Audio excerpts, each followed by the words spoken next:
Hello, everybody.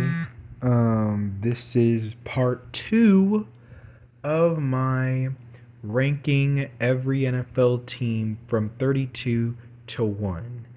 At number 18, I have the Indianapolis Colts. Now, the Indianapolis Colts, obviously, they drafted Anthony Richardson.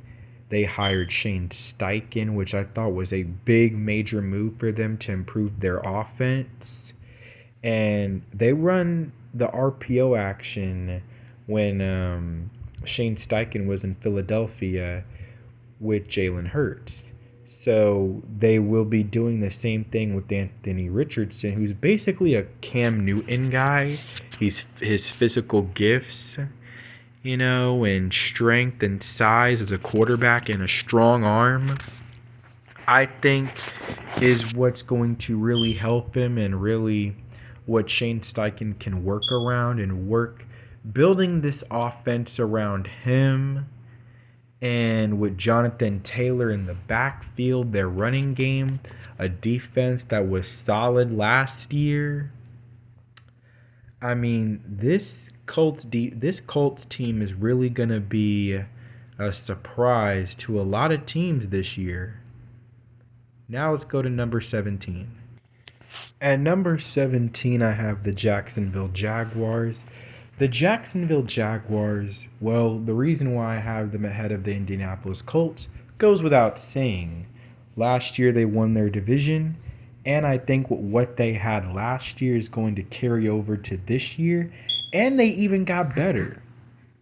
Obviously, they got Calvin Ridley coming back after a full season suspension that he went through last year.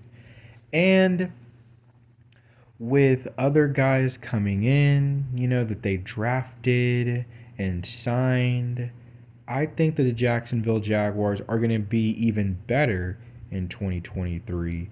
I have them at number 17. At number 16, I have the Cleveland Browns. You can look at Deshaun Watson however you want, but nonetheless, he is still a really good QB in this league with a training camp where all he can think about now in his mind is football. He can just now set his mind to that and think about that. Also, with the acquisition of trading for guys like Elijah Moore, who I don't think that I thought he got a bad rap in New York. And they also traded for Zadarius Smith. This Browns team improved their offense significantly and their defense significantly because Deshaun Watson can just keep his mind on football and he can just work on his craft and get better. And that's what's going to put this Browns team over the top this year. Nonetheless, I have them at number 16. At number 15, I have the New Orleans Saints. The Saints, obviously, we know they still have one of the most talented teams in the league. They have a really good defense, Dennis Allen. But what was missing for the Saints the last couple of years was a quarterback. And now they have Derek Carr. And you see what's significant about this? I think that Dennis Allen will allow Derek Carr to have control of the offense. That way he can just focus on the defense, and that makes everybody happy. Nonetheless, the Saints still have a lot of talent. Alvin Kamara may or may not miss some games to start the season because of his whole investigation that's going right now. But nonetheless, I still think that the Saints are a solid football team, and I have them at number 15. At number 14, I have the New York Giants. The New York Giants this offseason traded a third round pick for Darren Waller. They also brung in Paris Campbell from the Indianapolis Colts. They also improved their run defense by signing Bobby Okereke linebacker. In the draft, they also drafted Deonte Banks, who I think he's going to have a pretty stellar season. And I really, liked what the Giants did, this offseason to improve their team. They got Daniel Jones some receivers. So we'll just see what the New York Giants can do. See what type of step that Daniel Jones can now bring. And the Giants are currently still trying to figure out the whole thing with Saquon Barkley, because apparently he was going to get franchise tagged, but then he's like, no, I'm not getting franchise tagged or something like that. So there's a chance that Saquon Barkley could hold out to start the season, but we'll just see. Nonetheless, I like what the Giants have done this offseason. They extended Daniel Jones a 4-year, $160 million contract. And now let's see what step he can take now that he's gotten that big contract, and see how he can take the Giants and how far he can bring them. At number 13, I have the San Francisco 49ers. It's funny because the 49ers are great everywhere. They're great at their running game. Their offensive line is pretty good. Their defense is probably the best in the league, arguably, because I think the Cowboys have something to say about that. But they're great everywhere else but quarterback. They still have a question mark at quarterback. Now, I heard some things about Trey Lance and that he was training with Patrick Mahomes, and how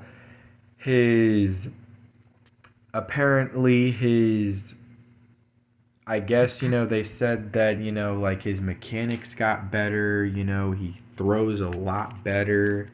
But it really doesn't matter what they say.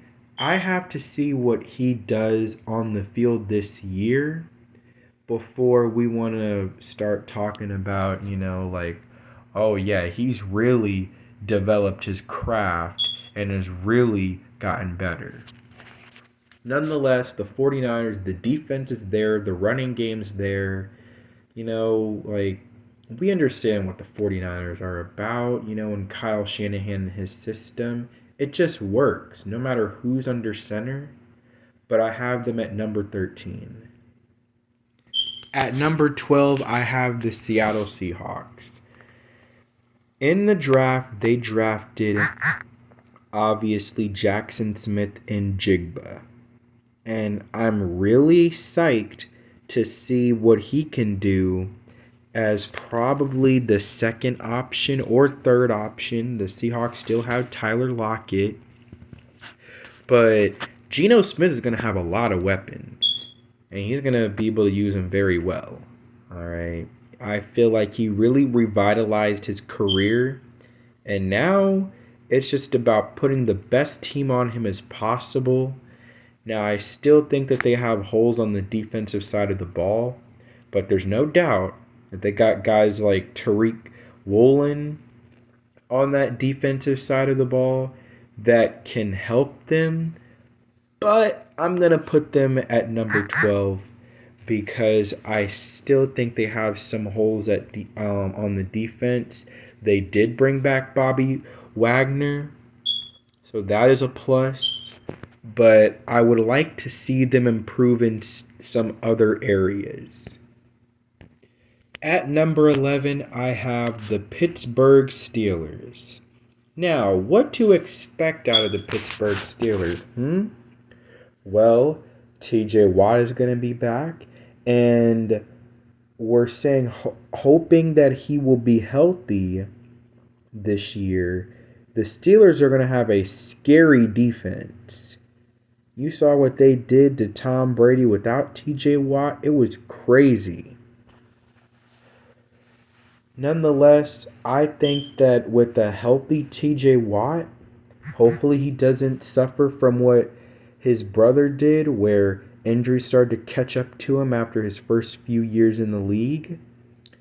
Hopefully, he doesn't have to worry about that and he gets back to playing at an elite level all season long like he did before. Understand that the Steelers went 2-6 without TJ Watt, 7-2 with TJ Watt. So expect big things out of the Pittsburgh Steelers. And Kenny Pickett, I think he can take that next step, and definitely George Pickens can as well. And Najee Harris, well, Najee Harris is going to be Najee Harris. And then Mike Tomlin with his coaching, the Steelers are definitely going to be a really good team that might be slept upon this year, but nonetheless a really good team. Now we get to the cream of the crop, the top 10. First, starting with the top 10 at number 10, I have the Miami Dolphins. Now, the Miami Dolphins, it goes without saying. If Tua can stay healthy all season long, and if the Miami Dolphins training staff can get their stuff together, they can be a really scary offense all season long. They obviously traded for Jalen Ramsey, who's going to improve their defense, especially their pass defense. And I really like where this Miami Dolphins team is going. Their offseason was pretty good. And again, as long as Tua can stay healthy, Miami can be a force in the 2023 season. At number 9, I have the Detroit Lions. Who doesn't love the Detroit Lions, man? Who is not excited to see what the Detroit Lions can do this season? I mean, come on, man. Jared Goff has once again played at an efficient rate each of the last couple of years he's been in Detroit. And this offense has been really exciting to watch. We know what their offensive line is. They're really good. We know what they have as far as skill positions. Amon-Ra St. Brown. And I like the Jahmyr Gibbs draft pick because they obviously traded away DeAndre Swift. So Jahmyr Gibbs is basically going to fill in. But their defense has some holes, but I think that they did fill some of them. They obviously, signed C.J. Gardner-Johnson from the Detroit. They signed him from the Philadelphia Eagles, and they also drafted the best safety in the draft. And they also, in the first round, got Jack Campbell. So I like what the Detroit Lions have done to improve their defense. I still think there's some holes that they need to fill, but this team is going to be a really exciting team to watch this year. And telling you, claw down, Detroit Lions. This year, you guys could be really good. At number 8, I have the Baltimore Ravens. Speaking of number 8, by far the biggest thing to talk about the Baltimore Ravens is, of course, Lamar Jackson. Lamar Jackson obviously, recently got a contract extension, and what this does is that it helps the Ravens as far as it's going to help Lamar Jackson because a lot of guys are going to want to come back.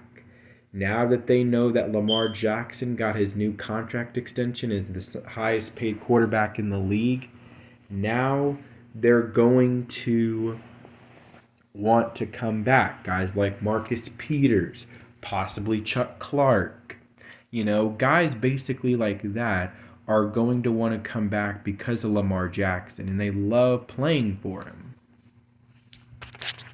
So the Ravens obviously signed Odell Beckham Jr., and they drafted Zay Flowers. There were talks about them getting DeAndre Hopkins, but that never went through. And I didn't think it would anyway. They have a solid defense, really good defense, especially when they can get guys like Marcus Peters back.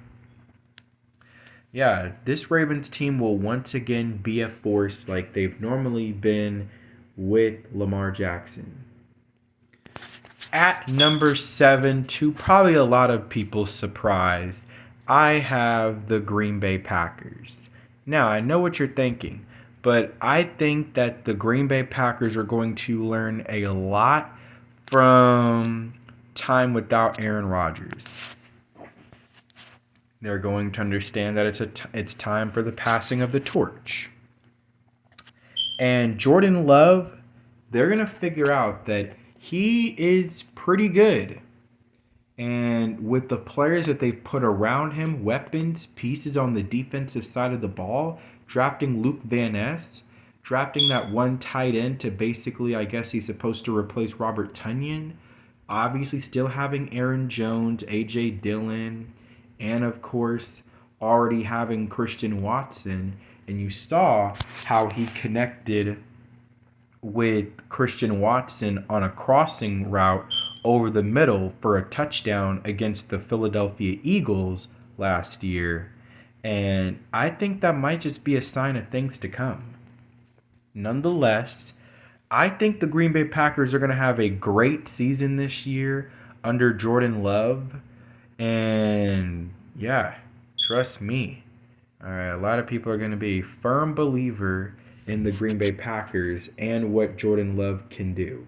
He's been sitting for way too long on the bench behind Aaron Rodgers. At number 6, I have the Philadelphia Eagles. Now, nonetheless, the Philadelphia Eagles are still going to be a really good football team. But I thought that they lost some pieces on that team. 6 starters on their defense, including Javon Hargrave and C.J. Gardner-Johnson and Kaiser White. They lost some players on that defense, but on offense, they lost Miles Sanders, who they're going to figure out that they're going to miss him, that 1,200-yard runner. And I don't know. I mean, I guess you can say that Kenneth Gainwell and Boston Scott could be able to carry the load, but I don't know if they can. DeAndre Swift, who's going to be a run and pass catcher, he's not going to be a workhorse back like Miles Sanders was. Obviously, we know what they still have. Their offensive line is still pretty damn good. They still have A.J. Brown and Devontae Smith, but they did lose a deep threat in Quez Watkins due to gambling, just like with the Detroit Lions losing Jameson Williams, and just like Calvin Ridley last year going through a full season suspension. So the Eagles still have a lot of their core players still there that will make sure that they're still going to be a really good football team, but they're going to take a step back. They obviously, lost, some players. And also, because they were in the Super Bowl last year, people are going to take them a whole lot more serious. And people are going to give them their best shot. So we'll see how Philadelphia can take it, but I think they're going to take a step back this year. But nonetheless, I have them at number 6. At number 5, the start of the top 5, I have the Buffalo Bills. Do I really need to explain very much? They have Josh Allen, they have Stephon Diggs, of course. They drafted Dalton Kincaid to improve their tight end position.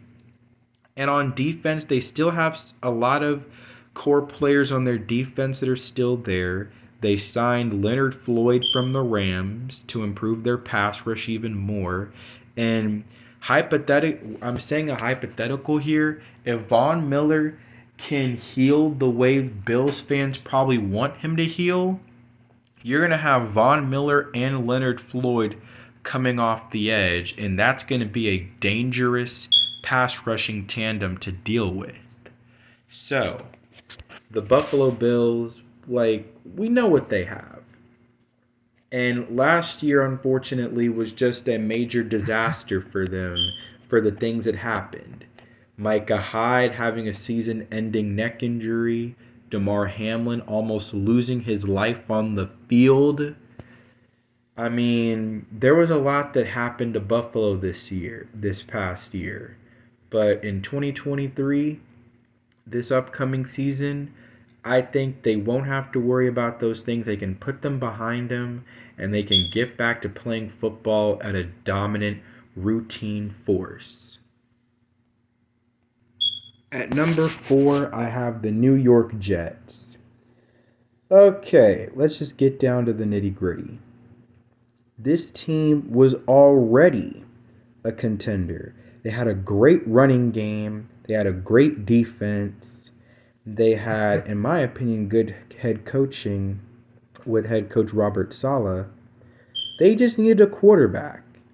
And they very much, in fact, got that by trading for Aaron Rodgers. So, this Jets team is going to be scary, and they're going to be a Super Bowl favorite. You know, there's really not much else I really need to say. So, let's go on to number 3. Finally, it is time for a team who has risen from the ashes to become one of the most feared, dominant, absolutely electrifying teams in the NFL. Ladies and gentlemen, at number 3, we have your Cincinnati Bengals. Okay, Joe Burrow, Jamar Chase, T. Higgins, a very underrated defense who did lose Jesse Bates and Von Bell, which might hurt them a little bit, but nonetheless, this team knows who they are now. And they absolutely are still going to steamroll a lot of teams this year.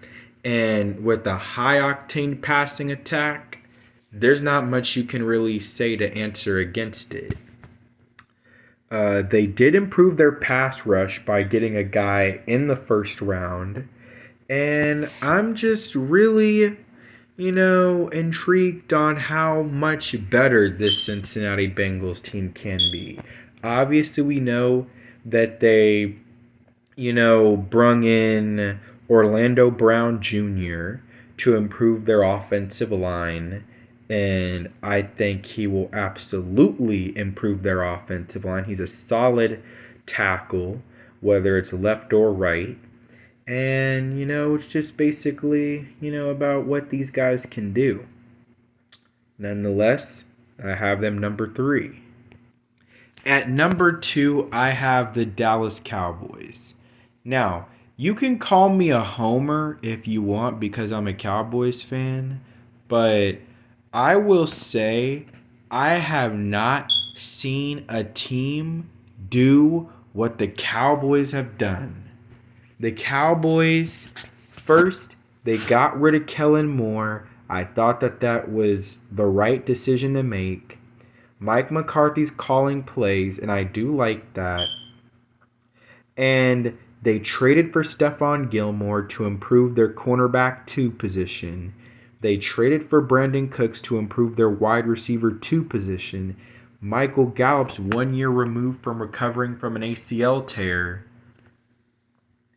I'm telling you, this Cowboy team, with what they already had, is going to be even better. They've already invented a new system. It's called the Texas Coast Offense. And you know what? I'm very intrigued to see what we can do with it. With a deep threat like Brandon Cooks, with a healthy receiver like Michael Gallup, I think this Cowboy team can go pretty deep into the playoffs. I'm thinking an NFC Championship game at least. At number 1, You already knew this was going to happen. We have the Kansas City Chiefs. Listen, it doesn't matter who the Chiefs have on their team, what their team is looking like. They will always be a championship contender because they have one guy and one guy only, and that guy is number 15, Patrick Mahomes. What he brings to the table is just unprecedented. And the dude said, I will take less money if it means improving my team around me. Because at this point in my career, I'm trying to build a legacy. And building a legacy means winning Super Bowls. And I like that. I like that. We don't have enough quarterbacks, enough players in the NFL that it's all about winning with them. Nonetheless, I have Kansas City at number one. They obviously got guys like Donovan Smith, and they still have Patrick Mahomes, and they're the defending Super Bowl champions heading into 2023. So, of course, I'm going to have them at number one. But that is my ranking of all 32 NFL teams from bottom to top, from 32 to 1. Hope you enjoyed it. If you came for my part 2, then what's wrong with you? Go watch part 1 first. Then come and watch part 2. Obviously, it's way too late for me to say this now, but nonetheless, that is my ranking all 32 teams from 32 to 1. Like and subscribe. That has been my time, and that is it. Peace.